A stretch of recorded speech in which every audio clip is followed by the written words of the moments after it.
কি গো, তুমি এখনো বসে বসে বিড়ি খাচ্ছ? ওদিকে তো কিস্তি স্যারের আসার সময় হয়ে গেছে। যাও না, একটু বাইরে বেরিয়ে যদি কিছু টাকা ধার পাওয়া যায়।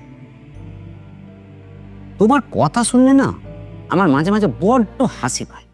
মানে তুমি এমন করে কথাটা বলছো যেন রাস্তায় কোথাও টাকাটা পড়ে আছে, আমি যাব আর টুক করে কুড়িয়ে নিয়ে চলে আসবো। যত সব। তা কাজকর্ম না করলে, বসে বসে বিড়ি টানলে আর দেশি মদ খেলে টাকা কোথা থেকে আসবে শুনি? এই কানের কাছে সব সময় ফ্যাচার ফ্যাচার করো না তো। তোমাকে বিয়ে করে না আমার জীবনে একটা ভুল হয়ে গেছে। কথাটা ভুল বললে। ভুলটা আমার হয়েছে, তোমার না। আমার তোমাকে বিয়ে করাটাই ভুল হয়েছে। তুমি ভুলে যাচ্ছ কোন বংশের মেয়ে আমি। কি করতে যে আমি তোমায় সঙ্গ দিতে গেছিলাম কে জানে। তার সঙ্গ যখন দিয়েছ তার সংশোধন তো করতে পারো। আরে দাদা বৌদি একসাথে দেখছি যে, শীতকালে কি রোদ্দুর পোয়াচ্ছেন? দিন দিন টাকাটা দিন, আমার হয়তো তারা আছে। বলছি ওই টাকাটা দিতে দিন সাথে দেরি হবে, বুঝলেন? আজ আপনি চলে যান। আজ আমি আপনার কোনো কথা শুনবো না। আপনি কোনোবার টাকা ঠিক সময় দেন না, আর তার জন্য আমাকে অফিসে গিয়ে কথা শুনতে হয়। আপনি যেখান থেকে পাবেন না কেন, আজকে আমাকে টাকা দিতে হবে।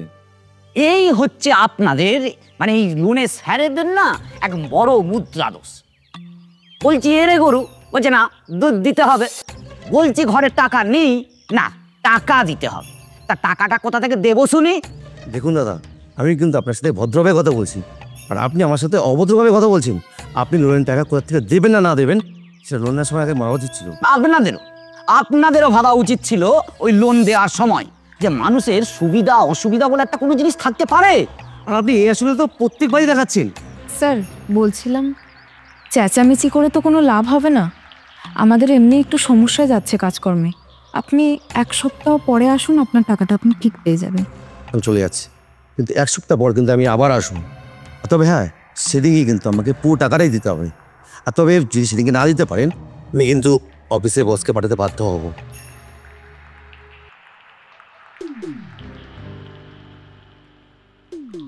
শোনো না, বলছিলাম যে কাল থেকে তুমিও একটা কাজ করো, আর আমিও কোনো না কোনো একটা কাজ খুঁজে নিচ্ছি। কারণ যেভাবেই হোক সংসারটা তো চালাতে হবে। বলছি শোনো না, এই তুমি যখন মানে আমার উন্নতির কথা, সংসারের উন্নতির কথা এত চিন্তা করছো, তখন তুমি এক কাজ করো। ওই আমাদের যে পাশের ওই বড় রাস্তাটা আছে, ওই চৌমাথাতে যে তুমি বরং কোনো বড় গাড়ির তলায় পড়ে যাবে, ব্যাস গেলেই তুমি মরে যাবে। তাহলে কি হবে বলো তো? এই লোনের সারেরা আর ঘরে আসবে না, মানে কোনো লোনই আর দিতে হবে না। উল্টে আবার যে টাকাগুলো দিয়েছি সেই টাকাগুলো ফেরত পেয়ে যাও। আর তাহলেই ধরো আমার উন্নতি, সংসারের উন্নতি, আর তুমি মরে একেবারে স্বর্গে চলে যাবে, মানে তোমারও উন্নতি। কাজ করবে যত সব।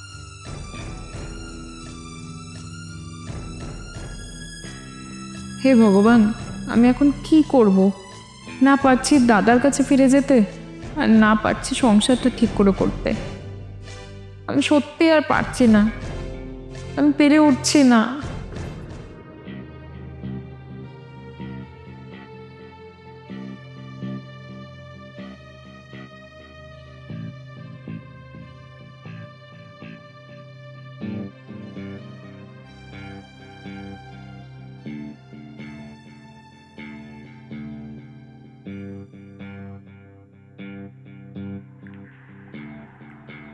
হ্যাঁ মদন দা, আমার একটা লোক কম আছে, তাই যাবি?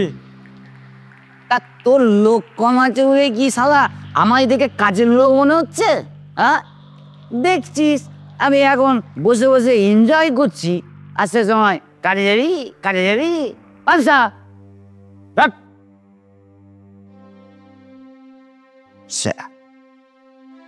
নেশার মুডটাই সারা নষ্ট করে দিল।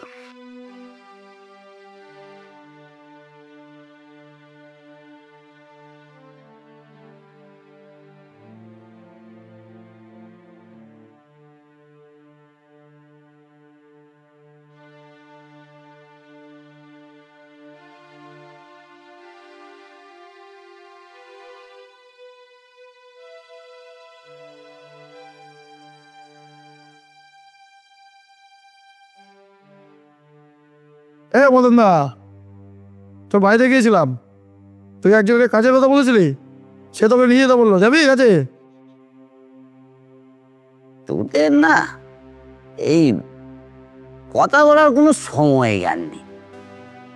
দেখছিস আমি এমন একটা সুন্দর জায়গায় বসে কত সুন্দর একটা আমেজ করে এনজয় করছি, আর এই সময় কাজে যাবি কাজে যাবি। সত্যি বাবা, তোর হবে। আর এরপরে না কোনোদিন আর কাজের কথা বলতে আসিস না, যত সব।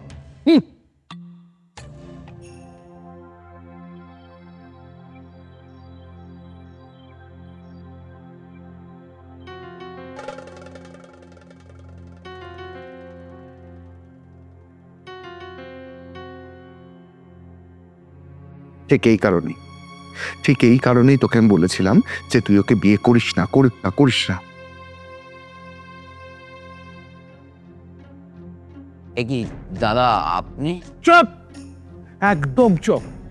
তোমার লজ্জা করে না? তোমার লজ্জা করে না? বিয়ে করে কাজকর্ম না করে এখানে বসে মদ গিলছ? বয়সে তুমি আমার থেকে বড়, আর আর আমার বোনের বর না হলে না তোমাকে আমি জুতো খুলে পেটাতাম।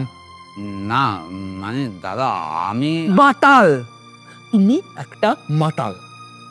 পাশের বাড়ির রাজীবদাকে বলেছিলাম তোমার একটা কাজের জন্য, তাকেও দূর দূর করে তাড়িয়ে দিলে। এবার বুঝতে পারছিস তো? এবার বুঝতে পারছিস তো কেন আমি তোদেরকে বাড়ি থেকে তাড়িয়ে দিয়েছিলাম? তখন তো তুই আমার উপর রাগ করেছিলি। আরে আমি ভালো করেই বুঝে গেছিলাম ও তোকে ভালোবেসেছিল শুধুমাত্র আমাদের টাকা পয়সা দেখে, যাতে ও সারা জীবন পায়ের ওপর পা তুলে বসে বসে খেতে পারে। আর তা যখন হলো না, তখন লোন করে সেই টাকা দিয়ে ফুর্তি করলো, যতদিন চললো। আসলে কি জানিস, আসলে এদের মতো ছেলেদের জন্য তোদের মতো বউদের লোনের জ্বালা যন্ত্রণা সহ্য করতে হয়। না না দাদা মানে আসলে একদম চুপ। এই কার্ডটা আমি তোমাকে দিয়ে যাচ্ছি। এই কার্ডে যে নাম্বারটা লেখা আছে, লোনের যদি লোক এসে তোমার কাছে টাকা চায়, তাকে বলবে আমাকে ফোন করতে, আমি সব টাকাটা মিটিয়ে দেব। আর মনে রেখো, আজকের পর থেকে আমার বোনের সঙ্গে তোমার কোনো সম্পর্ক নেই। চলে আয়।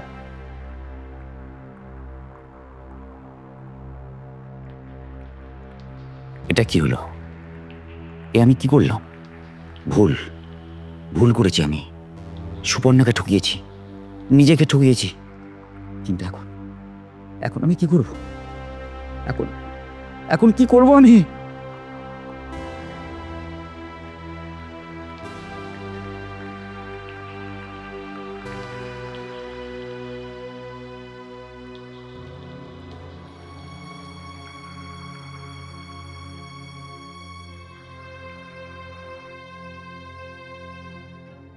রাজীব ভাই, বলছি ভাই, ওই সেদিন তুমি আমাকে যে কাজের কথাটা বলতে গেছিলে, বলছি ওই কাজটার একটু ব্যবস্থা করে দাও না ভাই। আমার কি মাথা খারাপ হয়েছে? তোর জন্য আমি আবার লোকের কাছে ছোট হতে যাব? সেদিন ওই লোকটার কাছে আমাকে অনেকগুলো কথা শুনতে হয়েছে। আর একটা কথা বলি কি, এই কাজের কথা না ভেবে না, ওই কোথায় এক বোতল বাংলা পাওয়া যায় সেটা একবার খোঁজ নিয়ে রাখ। একটা কথা বলি মদন দা, সময়টা এমন একটা জিনিস না, যাকে গুরুত্ব না দিলে কোনোদিনও কিছু করা যায় না, বুঝলি?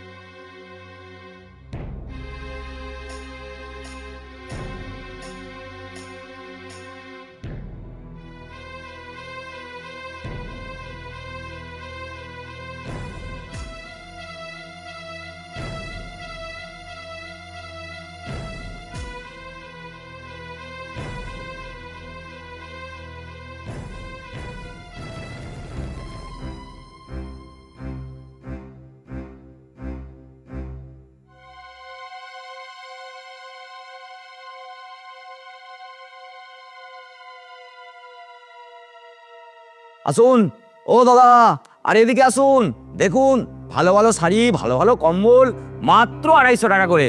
আসুন না, নিয়ে যান, ঘরে বৌদির জন্য একটা নিয়ে যান, আসুন না দাদা, ও দাদা, ও দাদা এদিকে আসুন না। আরে দেখে যান, খুব ভালো ভালো শাড়ি, ভালো ভালো কম্বল আছে, বাড়ির জন্য একটা নিয়ে যান, মাত্র কম দাম, একদম 250 টাকা করে নিয়ে যান দাদা। দেখুন খুব ভালো ভালো শাড়ি। যাক, তাহলে ফেরিওয়ালার ব্যবসাটা ভালোই শুরু করেছো। এইগুলো কোথা থেকে কিনলে শুনি? নাকি সব চুরি করে নিয়ে এসেছো? প্লিজ বোন, আর যাই বলুন ওই চুরির কথাটা একদম বলবে না, কারণ তোমার দিদিও খুব ভালো করে জানে যে আমি গরিব হতে পারি কিন্তু চোর নই। জামাইবাবু, আপনি যে কি জিনিস সেটা আমার থেকে ভালো আর কেউ জানে না। প্লিজ বোন, প্লিজ তুই চুপ কর। তুই ওদের ভুলে যাচ্ছিস ওই মানুষটা এখনো তোর দিদির স্বামী, তোর গুরুজন। হ্যাঁ মানছি, মানছি যে ও ভুল করেছিল, অন্যায় করেছিল, আর তার জন্য আমি ওকে অপমান করেছিলাম। আর অপমান করেছিলাম এটার জন্যই যাতে ও নিজের ভুলটা বুঝতে পারে, যাতে ও নিজেকে শোধরাতে পারে। জানিস জানিস বোন, আজ আমি ভীষণ খুশি। আমি দেখেছি ও গাড়ি মুছে টাকা রোজগার করে, ও কৃষকের কাজ করে টাকা রোজগার করে, ও আজকে ফেরিয়ালের ব্যবসা করে টাকা রোজগার করছে। বোন একজন দাদার কাছে এর থেকে বড় আনন্দের কি হতে পারে যে তার বোন এমন একজন মানুষের সঙ্গে ঘর করবে যে মানুষটা সৎ পথে টাকা রোজগার করে। আপনি একদম ঠিক বলেছেন দাদা। আমি সত্যি আমার ভুলটা একদমই বুঝতে পেরেছি।